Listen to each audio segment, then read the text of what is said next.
गीत गाने का पर्पस क्या था? गीत गाने का पर्पस था पर्यटन पे चर्चा हो रहा था। तो पर्यटन का मतलब क्या होता है? पर्यटन का मतलब झील, झरना, नदी, जंगल, पर्वत, पहाड़। तो वही मधु मंसूर जी के गीत हम गुनगुना बोल के माध्यम से गा रहे थे थोड़ा सा कि हाय रे हमर सोना झारखंड। अच्छा, गुनगुनाने के लिए मोबाइल निकालना होगा, गा ही देते हैं। नहीं, गा ही देते हैं एकदम बिल्कुल। वहाँ नहीं, नहीं बाबा, गा ही देते हैं। यहाँ कम से कम गा देते हैं कि स्वर्ण रेखा, शंख, कोयल, मयूराक्षी, दामोदर, फाल्गु नदी नहीं, साहेबगंज में गंगा बहे, फाल्गु नदी बढ़ाकर, अंधन से भरल धरती सबसे सुखी संपन्न, हाय रे हमर सोना झारखंड। अच्छा बताइए, इस गाना में क्या आपत्ति है भाई? लेकिन ये नहीं, ठीक है पांडे जी, मेरा बात सुनिए, आपका भी कहना सही है। हम पहली बार चुन के आए हैं कि हमको मालूम है कि गुनगुनाना नहीं चाहिए। हम किससे सीखेंगे? हम तो देख रहे हैं सीपी सिंह जी शायरी पढ़ रहे हैं, सब मंत्री शायरी पढ़ रहे हैं, हिंदी वाला हिंदी में, उर्दू वाला उर्दू में शायरी पढ़ रहे हैं। तो हम जब शायरी माइंड है तो गाना भी गा सकते हैं। हम नया मेंबर हैं, सीधी बात है। तो वही हमने कहा कि अध्यक्ष महोदय, अगर बोल गुनगुनाना नहीं चाहिए तो संसदीय मंत्री खड़ा होकर जब उनका बारी आएगा बोल देते कि जयराम बाबू बोल गुनगुनाना नहीं है, हम अगला बार जब मेरा भाषण होगा हम बोल नहीं गुनगुनाएंगे। लेकिन ये कहां का तर्क है? दो का मंत्री खड़ा हो गया है, संसदीय मंत्री तो बाद में, दो मंत्री खड़ा होकर टोक रहे हैं। तो वही हमने उनको कहा कि एक तो आपको आधा घंटा समय मिलता है। अच्छा एक बात बताइए, आदरणीय माननीय मुख्यमंत्री का शाहरुख खान बोल के 4-5 लोग बोले, तब तो आप नहीं बोले कि आप डायरेक्ट किसी सदस्य को नहीं बोल सकते हैं। भैया भाभी जब आधा घंटा, कल्पना भाभी, हेमंत सोरेन जब मंत्री लोग बोलने लगता है तब तो कोई नहीं बोलता है कि आप किसी व्यक्तिगत पे बात क्यों कर रहे हैं।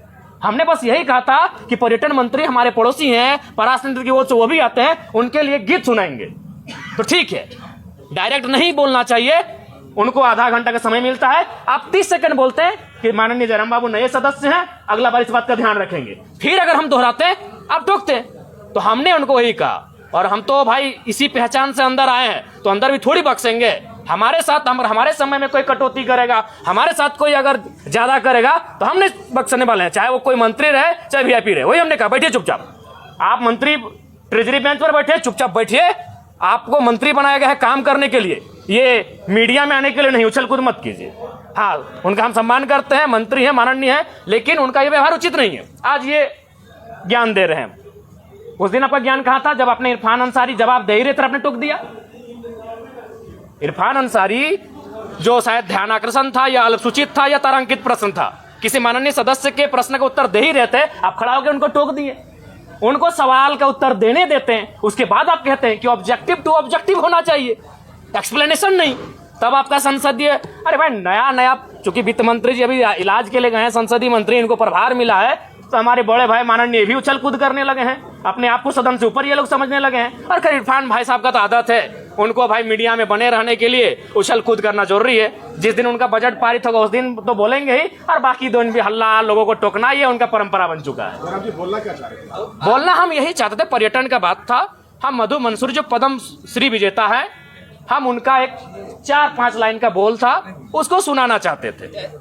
जयराम जी, तो आपको क्यों लग रहा है ऐसा क्यों हो रहा है? आप एक अपने दल जी के अकेला आसपास विधायक बिल्कुल वही कारण है, उनको वही कारण है कि पूरा राज्य जयराम महतो को सुनता है। इस व्यक्ति को, इस लड़के को यहाँ से नियंत्रण में रखा जाए, मुद्दों की बात करता है, जिन मुद्दों को कहने से लोग डरते थे। आज 25 साल हो गया, जादूगोड़ा का मुद्दा सदन में आया था। मैं आपसे पूछता हूँ, आज लोग बर्बाद हो गए, जादूगोड़ा में बर्बाद होने की कगार में है, आज तक सदन तक नहीं पहुंचा, क्योंकि वो मुद्दे सदन तक आ नहीं पाते थे। और ये लड़का बिना डर का, बिना भय का उन मुद्दों को सदन तक लेके आता है।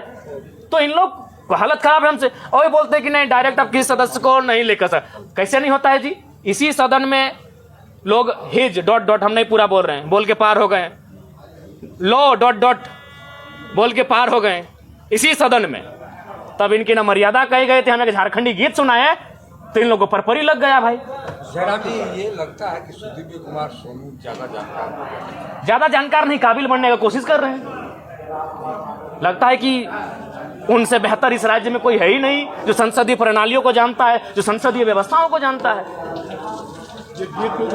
चूंकि पर्यटन का बजट था, तो इस गीत का संबंध पर्वत पहाड़ से है, नदी नाला से है, और पर्यटन का संबंध नदी नाला पर्वत पहाड़ से है।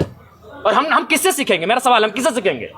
हम जब सदन में पहली बार आए तो हमने देखा सभी मंत्रियों ने शायरी पढ़ा, सभी मंत्रियों ने कविताओं को पढ़ा, तो हमने भी प्रयास किया। शायरी को पूछना था कि कोई सवाल था? नहीं, हम इस गीत के माध्यम से झारखंड के पर्यटन को बढ़ावा देने पर चर्चा कर रहे थे।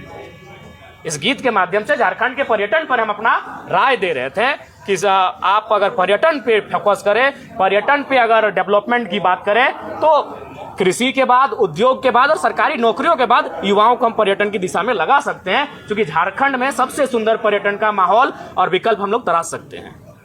ठीक, ओके। धन्यवाद। सदन में मामला उठा तो आपको दबा हुआ है, उसको आप उठाइएगा। देखिए, आप तो जान ही रहे मामला आप अभी हमें दिए हैं। हमारे पास जो मामले हैं पेंडिंग है 2 महीना 3 महीना से जो देके भेजे हैं, निस्संदेह हम विस्थापन का मामला, विस्थापन के लिए हमने ध्यान आकर्षण डाल दिया है। अगर हमें बहस का मौका मिला, निस्संदेह। धन्यवाद। आपको लोग बोलता है कि अब सदन में भी जो है जयराम मामला से डरने लगा, इसलिए मंत्री जो इन्हीं को टोका टोकी करते हैं, दूसरे को मैं उनको अगली बार जब मेरा बात आएगा, तो इस बार हम बजट पे बात नहीं करेंगे, अपने विषय पे बात नहीं करेंगे। उनको ही हम अपना जो 2 मिनट का समय है पूरे मंत्रियों पर और जो खड़े हो रहे हैं डायस पे, उन पे ही हम अपना बात करेंगे। धन्यवाद।